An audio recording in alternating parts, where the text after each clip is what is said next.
dead horse about what is narrative painting. I'm going to just push that a little bit further and go ahead and ask a question to all four of you, actually. In a recent interview, Jerry Saltz, the former art critic for Village Voice and now New York Magazine, said in regards to his approach to criticism, "I'm looking for what the artist is trying to say and what he or she is accidentally saying, what the work reveals about society and the timeless conditions of being alive. I love abstraction, but I even look at that kind of work for narrative content."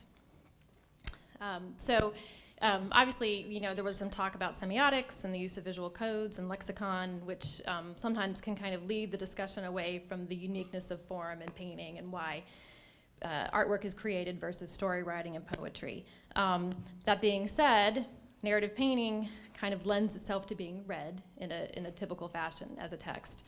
I don't want to head down the path of semiotics and narratology, but I did want to ask some of you if you could discuss this challenge of creating painting that may be characterized as narrative, or conversely, if some of you really don't like having narrative being attached to your work, if you want to talk that as well, and also feel free to mention some other artists who you admire within this description, or that buck the trend.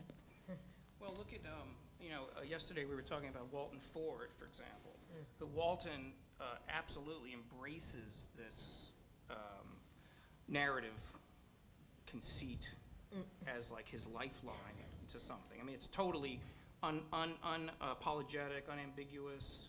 I mean, depending on what side of the fence you're on, for better or worse type of thing. But I ultimately kind of admire it in a way, because I do feel like a little bit freaked out by going down that road, and yet I feel like part of me feels like I should, be a man, tell the story, and don't get all smudgy about it. But the thing is, which I think Antonina was saying, as far as I was understanding it, and certainly I was projecting, but which is that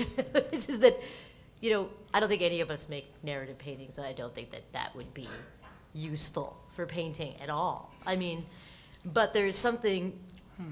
In the sense that there may be narrative embedded in the painting, but the point is that the painting is a visceral experience, and in the end, if you have a language-based experience with the painting is flat, the painting is dead.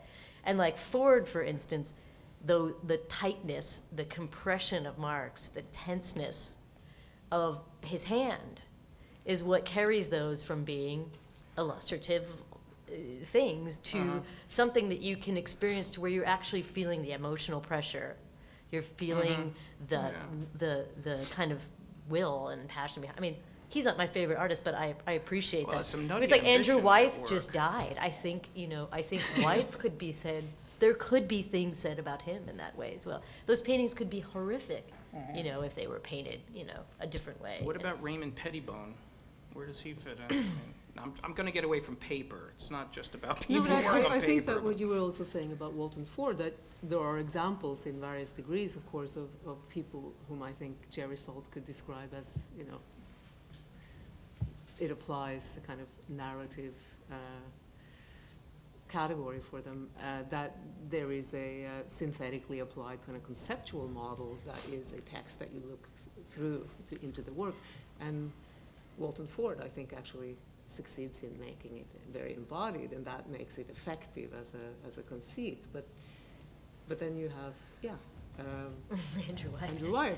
When you were ending your comments and saying the best part is that it doesn't fulfill those urges, it's like, yeah, that's the point, that there is something in place materially, procedurally, or conceptually that stops it from fulfilling itself. And that seems to be the urges needing that resistance.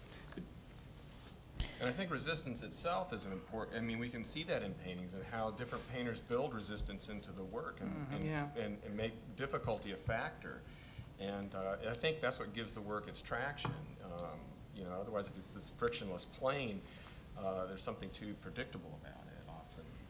Yeah, I would say I would go to Giacometti for that. I mean, I think many of the painters for that. You're like, whoa, did that hurt? No, I mean, I think he's a perfect example of what we're talking about. And I mean, I feel closer to him, which would be shocking, looking at those Giacometti paintings. as The a main painter. artist, yeah. Yeah. And what about Bacon, since we're on that sort of wavelength? Where does he fit into this, I mean, in general? Francis Bacon. Yeah, he's been sort I of, feel close to Bacon. Yeah. you do, yeah, Yeah. yeah. He drank even more than Giacometti, which I think was part of the Did a lot of blur, things but, more than Giacometti. but then again, I mean, Jerry Saltz used to drive a delivery truck, so that's Hey, probably why this he is looks for being taped, narrative. you know. This is being- That's I right. love that about him. No, I know. Well, Yeah, there- delivery man. Well, there's another artist I think is a great example, and has probably a lot to say for a lot of contemporary painters and recent ones, even people like Guston and Baselitz and so on and so forth.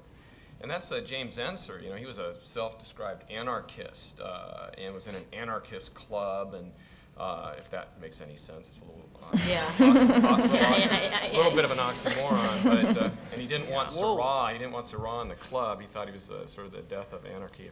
So anyway, but this idea of anarchy in his work is in particular paintings where he is looking at a subject in terms of this kind of anarchy and chaos, and he builds it way up. But then the way he makes his paintings are not even the most archivally sound. You know, even the fundamental law of painting of fat over lean to secure the paint and make it all blonde is like completely out the window with this guy. And so that even if you didn't really know these things about him, or for some reason didn't know some of the cultural signs to read the chaos in the narratives, and he deals with some very explicit narratives actually.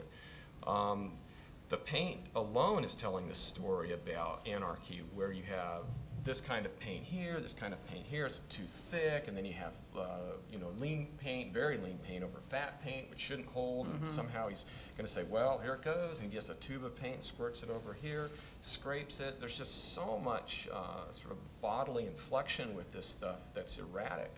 And then in the end, it's all there, and it's just amazing to behold these things in person. Speaking of fat, lean over fat, it's like thinking of bodily is that Courbet vagina painting, which I know that he glazed, after.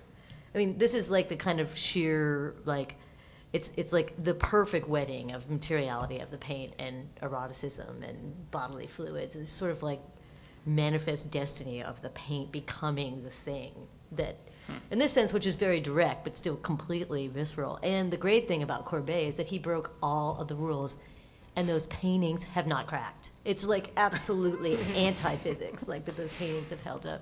And I can't help but think it's just because he was so hot for those chicks. But. Because Delvaux made that linear, dry, little, tidy landscape to cover it over. That's right. Well, since you brought this subject up,